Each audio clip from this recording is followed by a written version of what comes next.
Yo, welcome to Hard Pass. I am your host, Jacques Slade. It's the show that hopes you wouldn't use precious time in a city council meeting to advance your platform of renaming boneless chicken wings Spicy Nugs. We have been casually ignoring a problem that has gotten so out of control that our children are throwing around names and words without even understanding their true meaning. I'm talking about boneless chicken wings. I propose that we as a city remove the... Excuse me, I'm trying to... Yeah. I propose that we rename boneless wings in the city of Lincoln. We can call them buffalo-style chicken tenders.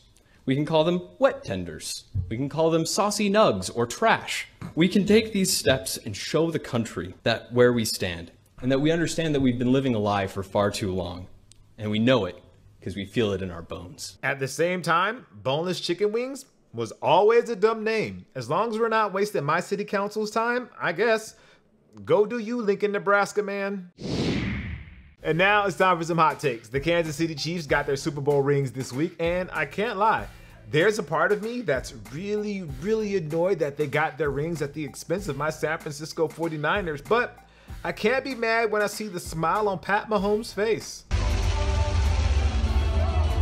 Okay, it's a smile through the mask, but you get the idea. But my MVP is Travis Kelce, who showed up in an all Dior everything, including the Dior Jordan 1s. I'm not worried though. We'll get it next year, and George Kittle will be wearing the Rock's $500 shirts and Under Armour sneakers. Yes, next year, assuming we can finish football without a bubble. Yeah, we're probably screwed. So leaked images of the Fragment Design Air Jordan 35 have come out, and man, that is an interesting looking shoe we've got there, huh? There have been leaks of the 35 prior to this that already had mid-90s Reebok ES22 and Shaq Gnosis vibes, but the black and blue colorway really drives that comparison home for me. It's like payback for all those times Shaq's discount shoe brand made knockoff Jordans with his logo on it. I bet the designers were like, oh, really? You're gonna steal our look, Shaq? Well, we're gonna steal yours and try to make it cooler, but really all it's gonna do is make people look up your old shoe and wait. We did not think this revenge plan's through all the way, did we? Anyway, in a story for CNBC Online, Amazon CEO and person who could deliver me to anywhere in the world via a drone if he wanted to, Jeff Bezos thought that there was a mere 30% chance that his startup would succeed and that his parents would likely lose their investment of nearly $250,000. Okay. Must be nice to have parents who can lend you that type of money, Jeff. At least he doesn't go parading around like he built Amazon all on his own and tell us to pick ourselves up using bootstraps we bought from Amazon and had delivered to our houses via drone. At least, I don't think he does. The next cast for Dancing with the Stars has been announced, and of course, Carol Baskin is involved. Remember when Tiger King was the biggest thing at the start of quarantine, like 200 years ago? 300 years ago. Anyway, my pick to win it all is Charles Oakley, New York Knicks legend and habitual face slapper of suckers. Not because I think he's secretly a great dancer, but because he's best friends with Michael Jordan. And you know the networks would use any excuse to fire up old MJ footage, including this classic where Oak and MJ are dancing to a Kool Moe Dee song. Yeah, Oak's got moves. Who's gonna give him less than a 10 every time? The Italian judge who likes the troll? Oak might black out and think he's James Dolan. Congratulations are in order for John Wexler, aka Wex1200, aka the guy with the thirstiest DMs on sneaker Twitter.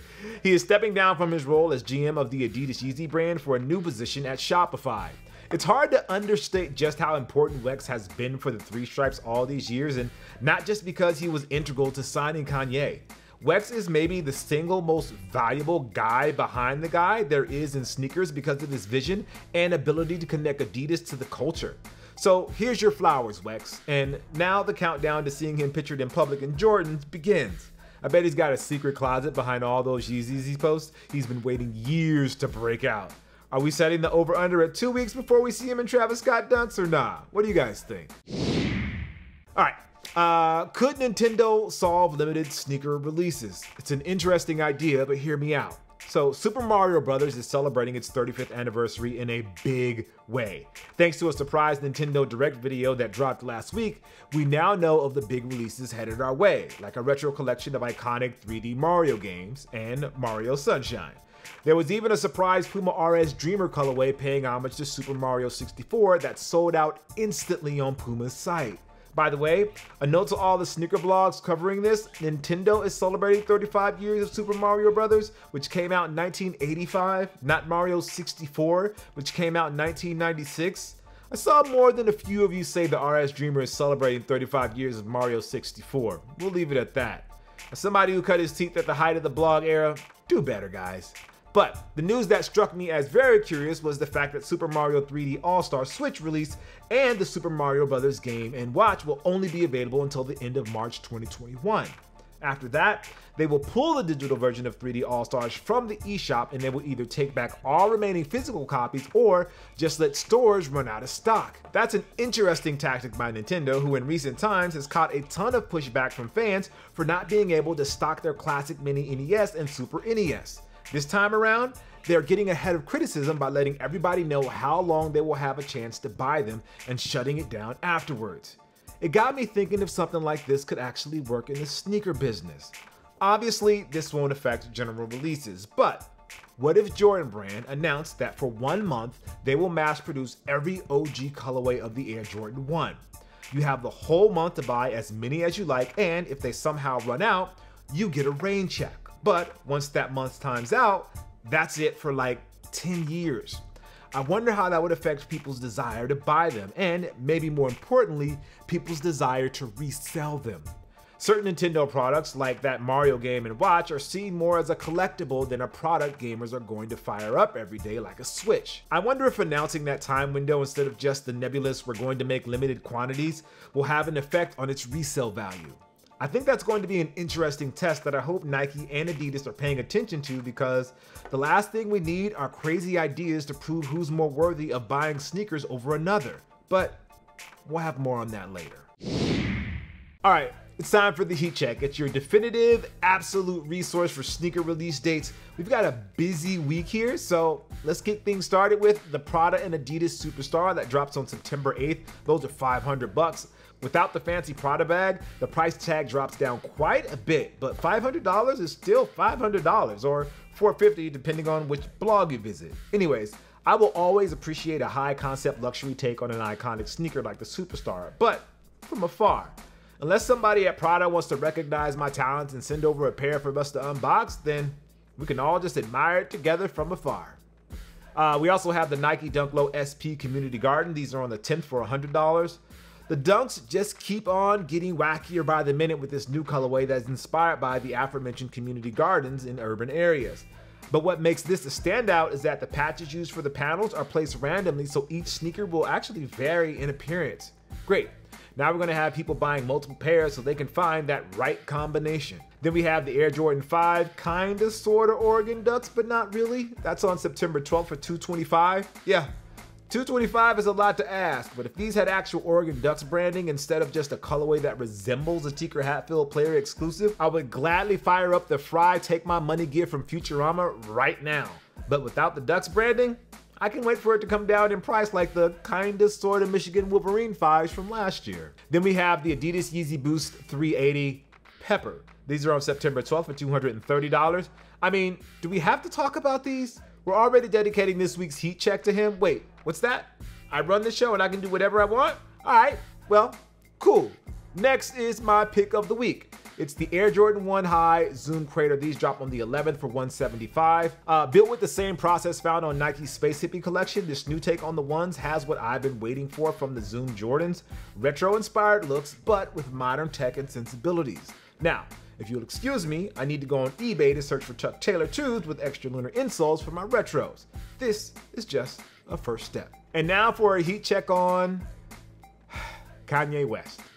He was on Nick Cannon's podcast, and they talked about a lot of things that were problematic, troubling, and downright bizarre. None of which we're going to talk about today or ever because I didn't watch it, but I caught enough secondhand info from people I know and trust that it just ain't worth my mental health.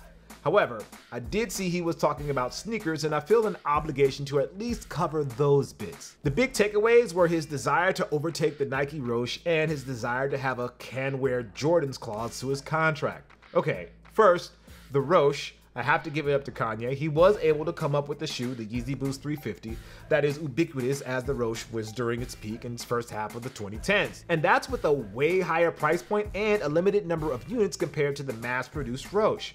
So kudos to him for that, but this talk of being able to wear Jordans? Man, that's really saying the quiet parts out loud, yay. Whatever happened to Yeezy jumping over the jump man? I understand a Chicago kid who grew up idolizing Michael Jordan and his style wanting to be able to wear J's as an homage, but no, absolutely not. Kanye wearing Jordans after all this time just comes across as the bitter ex who never got over the breakup that they initiated. Just stop, yay. You literally dropped a song on New Year's Eve that dissed Nike. I forgot what year it was because what is time when you're living in a pandemic? And now you want to wear their shit again? You're not Allen Iverson, who has a lifetime contract deal with Reebok but can occasionally get away with wearing Jordans because we all know it's nothing but love from AI. This just screams of clout chasing and somebody who is testing how far he can take it before the new Wex, has to make a phone call to ask if everything is cool. I give this heat check on Kanye -5 diamonds from Sierra Leone over 12 minutes and 40 seconds of last call. And now it's time for this week's Hard Pass, where we take a look at something in the culture that just needs to go, like entitlement. Last week was Mamba week, Nike's celebration of the life and career of the late Kobe Bryant. With several Kobe 5 Pro Tour releases delayed over the last few months, it was fitting that they would come back during his birthday week, which also happens to include Mamba Day, August 24th. It was a little overwhelming to get all of these shoes at the same time after months of speculation and wondering if we're ever going to get new Kobes, period. As is the case when someone of celebrity status passes on, the responsibility of choosing how that person's image gets to live on or not lies on the shoulders of the family who are still here. We've seen the Sports Academy take down the Mamba name at the wishes of the estate, but a month later, 2K Sports announced that there will be a Mamba Forever edition of NBA 2K21. It's entirely possible that Nike could have never released another Kobe shoe again if that was what the estate would have wanted. But now, not only are we getting new Kobe product moving forward, but Nike is pledging to help further Kobe and Gianna's legacy by giving $1 million to the Mamba and Mambacita Foundation. So sneakerheads and Kobe fans, which aren't always a perfect circle in the Venn diagram as it turns out, are happy, right? No. As is always the case, nobody's happy. Nobody's satisfied. Mamba Week was not a happy one for a lot of Kobe fans because they were unable to secure any Pro Trail 5s, nor were they able to buy the black Mamba jersey. All week long, we got people that were ecstatic to get the got him message, and people who wondered aloud if the sneaker gods were mocking them with fail messages after fail message. The complaints were so loud that Nick Young, aka Swaggy P, aka the guy who probably got the most laser stares from Kobe from when they were teammates, chimed in on Twitter to be a representative of the fans. Wait, is Swag still with Adidas or no? I don't know. Do you know? Anyway, Swag tweeted, "These Kobe Week packs should have been earlier," I think he meant easier, "to get for people that really love and appreciated him and not for the people who got them just to make a profit. I believe if all these resale sites didn't allow people to resell them, you will see the right people with them. Nike, y'all know the whole world is a Kobe fans, and y'all making Kobe Week limited, that's crazy. Re-release please for the real Kobe fans, they not spend 2K for resellers, this drop isn't for them." Sounds like somebody who Connect didn't follow through, but in all seriousness, this was something that people really took to heart. In their mind, Mamba Week was supposed to be for the Mamba fans. There was a large outpouring of support for Kobe and Gigi last week that highlighted just how much the world missed them and the other people who tragically passed back in January. And while there are millions of Kobe fans who celebrated Mamba Week without even touching Sneakers app, my guess, there will also be millions who wanted the chance to buy something new. But does that mean Kobe fans should get special treatment? Let's break this down for a second. Complex Sneakers addressed this topic last week and reported that most of the Kobe 5 Pro Trails that came out were already made and ready to ship before Kobe's death. Sneakers just don't come out of thin air. They take time and resources to produce. For example, take a look at the product tag on the inside of the Big Stage Pro Trails that some of you have right now. You'll see that the date falls between August and September of last year. Your shoes are literally a year old and you just got them. But before they were made, there was also months of planning and research and design that had to happen before they even got to the factory. You could argue that, Nike should have anticipated this and made more pairs, but with COVID-19 pandemic still going on, that has to set back not only Nike, but all industries. I doubt the Undefeated pack, which was physically made between February and May of this year, was ever going to get more pairs produced because, well, that was always meant to be a limited release. But those other Protros were meant to be GRs, and let's be honest, before all of this took place, GR Kobe Protros were sitting in stores. Think back to the market for Kobe Protros prior to January of this year. They were easy to buy. Unless they were limited collabs like the Kobe 1 or Kobe 4 Undefeated packs, I could go to a Nike store or a Foot Locker and pick up a Kobe 4 Draft Day Protro, no problem. The iconic Kobe 5 Chaos that everybody was clamoring for a Protro of, they were available in my size at all the House of Hoop locations I visited during the holiday season. I remember seeing an entire wall of the Protro Kobe 181 points selling at the Nike outlet for $99.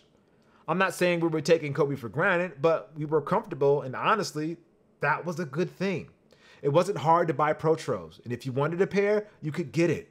It's entirely possible that Nike saw what the demand was and anticipated that while some people would be unhappy, there wouldn't be that much of a backlash. They even tried to kind of restock the Undefeated pack on sneakers, but it was only available to a limited number of accounts that got special access. That didn't go over well either. Okay, so Swaggy P, who thinks that these shoes should go to the real Kobe fans, not sure if he means first or only, but whatever.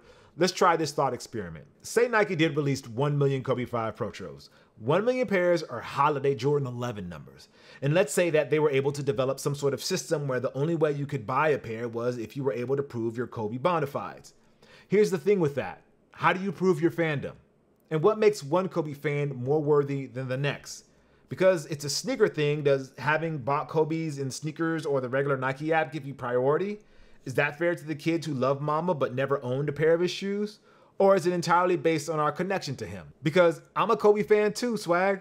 What makes you or my co-writer more worthy of getting those shoes? Well, you might have been teammates with Kobe, but we've both had the opportunity to interview him one-on-one.